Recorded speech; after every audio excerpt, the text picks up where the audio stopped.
Welcome back, campers. In this video, we are going to introduce logic and conditional statements. Logic is a very important part of programming. It allows you to make decisions and repeat tasks. By the end of this video, you are going to be able to write conditional statements using the if-else syntax. Let's get started. We use an if statement combined with a Boolean expression to make a decision. If you need a refresher on Booleans, check this video out. I'll also link it down below. The syntax for an if statement is to write if followed by some Boolean expression, followed by a colon on one line, and then create another line that is indented using 4 spaces. The body of the if statement is this indented line. You can have multiple lines in the body as long as you space them equally. This is where you tell the computer what you want to happen if your Boolean expression is correct. Now, I'm writing an example of an if statement.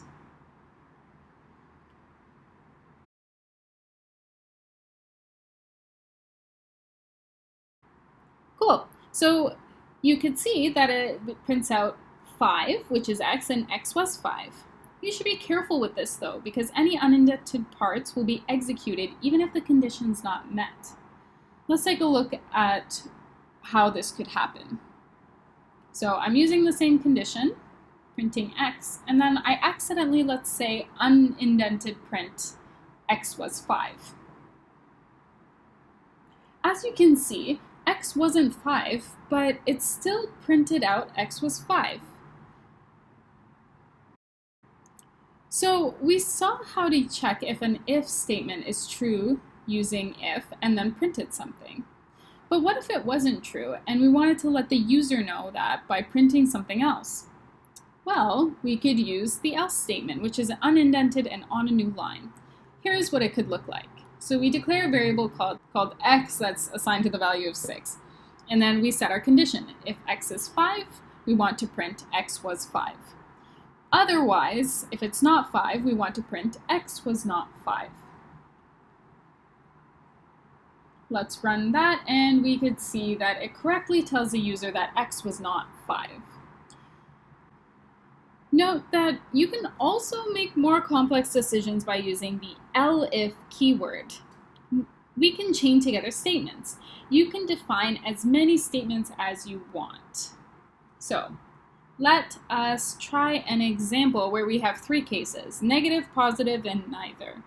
So we'll set the variable x at -2, and we'll write our 3 cases. So if x is greater than 0, we want to say x was positive. Otherwise, if it's less than 0, we want to print x was negative.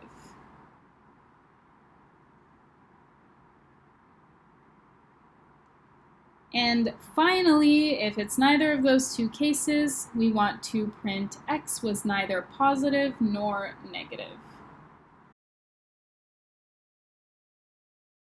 So let's go ahead and run this, and you can see that it ends up executing this middle statement over here because x was less than 0.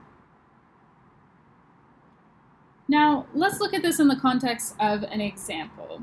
Let's say you are given the result of a game as a list where the first element is the number of rounds player A won, and the second element is the number of rounds player B won.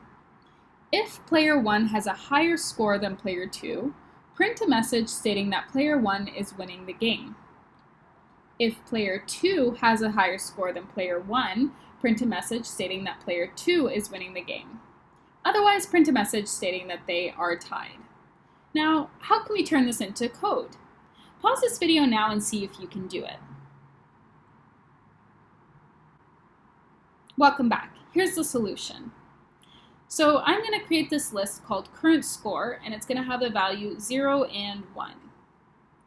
And this is what your solution should have looked like. So first, we're going to translate this first sentence. If current score at 0 has a higher score than current score at 1, we're going to print player 1 is winning. Or sorry, player A is winning. Let's look at the second sentence. If current score at 0 is less than current score at 1, then we want to print player B is winning.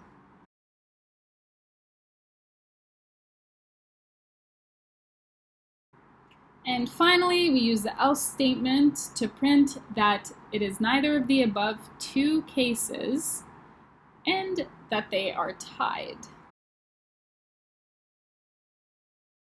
Notice that I really didn't have to use a Boolean where I check if they're equal because that's the only case that is left, so I can just go ahead with else. Now, sometimes you can put if statements in the body of another if statement if you want to. This is called a nested if statement. We usually use these if one condition needs to be met before checking the second condition. Let me give you an example. Let's say we set this variable x to be equal to the word raining and y to umbrella. So we're going to use a nested if statement. We're going to check if it's raining. Then we want to check if you have an umbrella. So if you do have an umbrella, we're going to say you have an umbrella because it is raining.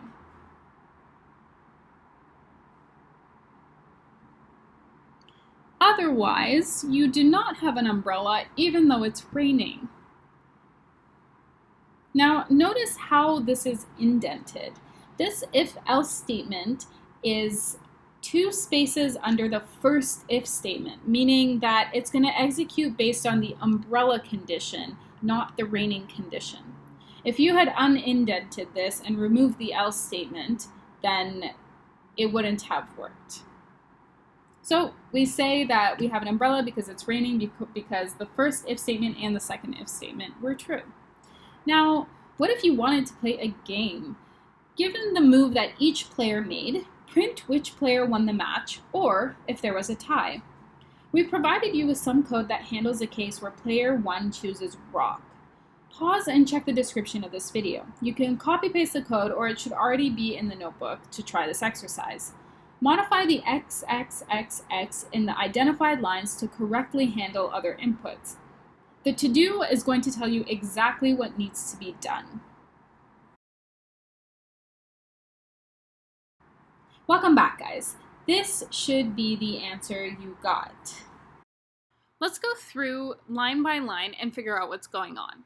So in the first line, what we do is we check if player 1 is rock. Now, if this condition is true, we then go on to check 3 different cases. In the first case, we check if player 2 is scissors. Now, we know according to the rules that rock beats scissors, and so what we do is we print that player 1 won the match. Else, we go to the second case, which is if player 2 was paper. In that case, player 2 won, so we print out player 2 won the match. Now, the third case, where we just put else, is player 2 chose rock. And so we can just print out that the match was tied because it was player 2 neither selected scissors nor paper. Then we move on to the second outer if statement, where we check if player 1 is scissors. In that case, if player 1 did choose scissors, then we go through and check if player 2 was paper.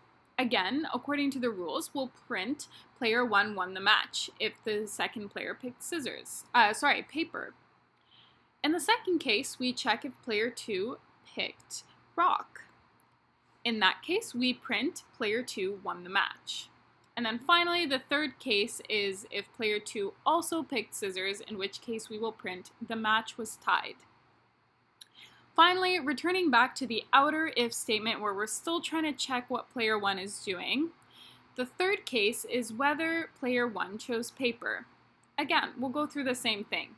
If player 2 chose rock, player 1 won the match. If player 2 chose scissors, player 2 won the match. And finally, if they both picked paper, then they are tied. Phew, that was a lot of new information. Let's review what you learned. You learned to use a very specific if, elif, else syntax to execute certain lines of code given a condition. You also learn to write these conditions using Boolean operators. This is a tough section. Remember, if you have questions, make sure to rewatch the video and send us your questions in Classroom. See you soon!